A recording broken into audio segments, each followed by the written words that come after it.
problem nowadays is that y'all be letting the breakup break y'all.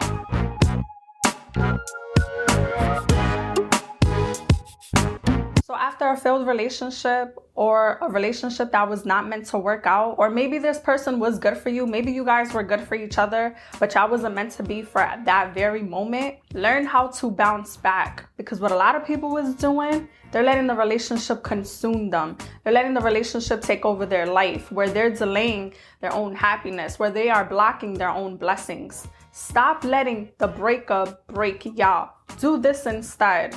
I see it so many times nowadays, even if you're coming out of a breakup or even if you're coming out of a divorce, don't let the breakup, the divorce, the relationship fold y'all. Like, don't let it consume your every single day life where you don't know how to move forward, where you don't know how to take that first step. And I'm not saying it's easy. It is not easy, but it is necessary. I don't want y'all to stay stuck in that situation or in that bubble where you're so naive and you're so hurt and you become bitter and you become dark and nothing good ever comes out of that situation. So learn how to cope, but also learn how to bounce back. So y'all don't let this breakup break y'all. And the first step on how to bounce back from a breakup or a divorce or a failed relationship or a connection or maybe even a friendship, most of the time, this is in the romance department, but you gotta learn how to be uncomfortable. And what I mean by that is be uncomfortable for a while so you could process your emotions.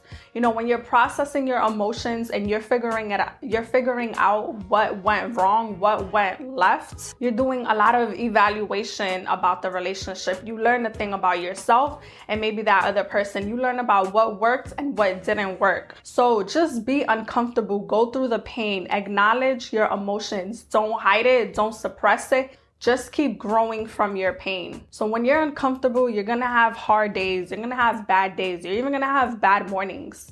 But the point of this is to overcome it. Don't let the pain and don't let the anger take over you. Because what I do notice from a lot of people, because I've been there too, you start to become bitter. If you don't know how to heal from your hurt or your pain or your anger, you're gonna start to become a very resentful, angry, negative person. So instead of going through that and feeling like that, learn how to just be uncomfortable. Acknowledge how you feel. Go with the emotions. You know, if you have to cry, let it out. Cry it all out. You know, write things in your journal. Write things in your notebook. Talk to someone who you really, really, really trust. But the point of it is to get through step one. And step one is the hardest. You have to learn how to be uncomfortable. You have to be okay. Because you're not the only one going through this. Everyone goes through this too. But the difference between you and a lot of people is that they don't bounce back. They let the relationship delay them. They let the relationship make them a way bitter or a worse person or a negative person. You know, they let the relationship tear them up and their life and their mindset and their perception. And that's not what I want for y'all. I want y'all to take this pain and let it fuel you, let it mold you, let it make you grow as a person. You know, you're gonna learn more about yourself while you're in the self-evaluating, you're rediscovering who you are. So the first things first is be uncomfortable with your pain. You're not going to be chasing.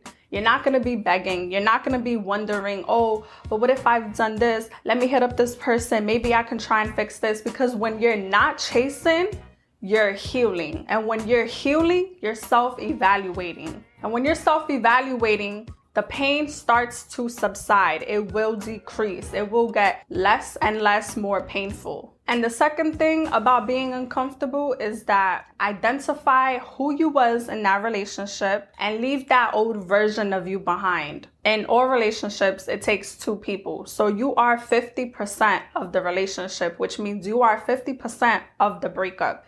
Whether this person cheated on you or lied to you or was very deceitful to you, you still are 50%. Whether you thought you didn't do any wrong, maybe you didn't cheat, maybe you didn't retaliate, but there's things about you that you could have done better. Maybe a lot of y'all didn't cheat, maybe a lot of y'all was the good person, but maybe y'all problem was y'all stayed a little bit too long. Or maybe you guys was toxic, maybe you guys was bringing in drama. That is okay. Just be honest with yourself. If you know you wasn't the best version of you in that relationship, try to identify toxic traits or bad habits that you was in that relationship. I don't want y'all to keep that old version of you from that relationship and bring it on to your future.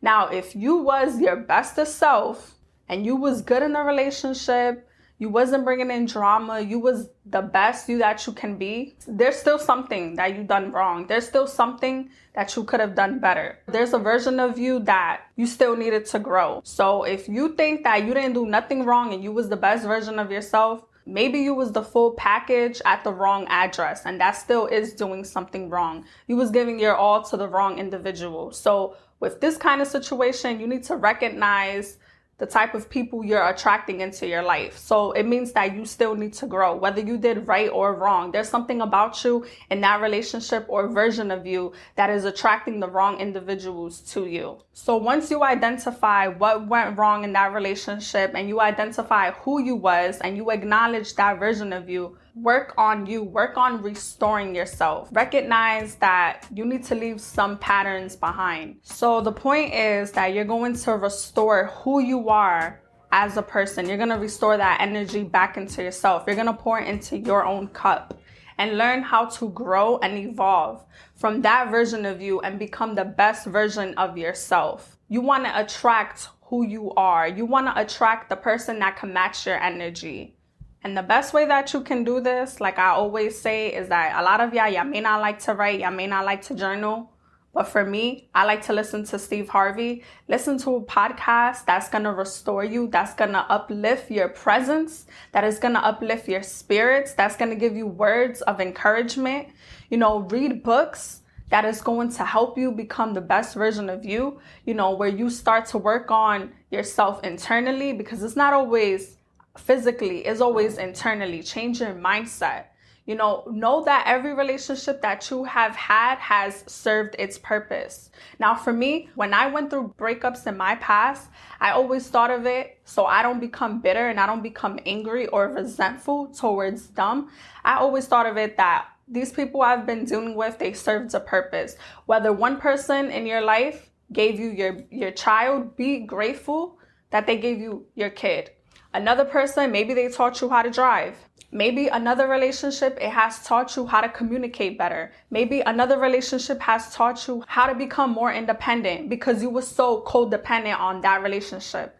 The whole point is to change your perspective. I want y'all to shift your focus a little bit and just process your emotions. Each relationship that you have experienced that did not work out, it has already served its purpose. There's certain things in each breakup that teaches you a lesson, and you're supposed to be getting better and being the best version of you. But if you're not growing and you're not getting better and you keep attracting toxicness or negative relationships, because there's something about you that has not evolved, has not grown from your experience. Once your perspective changes, your mindset changes. When you start going through a real self-love, self-development journey, the process gets a little bit more easier because now your focus is not on your relationship or the breakup. Now the focus is all coming back to you. Now you're focusing on your future and not your past. Another thing that y'all need to do, y'all gotta forgive yourself. But forgive yourself for the decisions that you have done and y'all tolerated. And forgive that person. And not forgive them to be with them, to try to reconcile with them. Forgive for yourself. Free yourself from any burdens, from any animosity, from any anger that you're still holding on to. Because you're never gonna see what's in front of you if you keep focusing on what's behind you. So once you free yourself from that pain and that baggage, you are making space and more room for blessings to come in, for good things to come into your life. All endings are brand new beginnings, and you just gotta see it that way. You gotta shift your focus a little bit. And once you stop looking for happiness right where you lost it and you start restoring the energy back into yourself, this is how you reclaim your power. This is how you reclaim your crown. Ladies or men, if you're listening to this or if you're watching this, the whole point is to focus on you. Bring that focus back into yourself. And the most important thing is that you're leaving that old version of you behind in the past that's no longer serving you and no longer gonna align with your future. Once you do all of these steps, being uncomfortable, processing your emotions, changing your mindset, knowing that every relationship has served its purpose, start investing into podcasts, start investing into some books, listening to Steve Harvey, working on yourself internally, writing down your thoughts. You're not going to keep repeating the same mistakes or the same habits and bringing it into your future. What you're going to do is let that old version of you shed so a new version of you could come out, and you could come out on top and you can win. And this is how you reclaim your power. Everything else will fall into place. So I hope y'all liked this video. And if you did, please like, comment, and subscribe. And I will be back for more videos.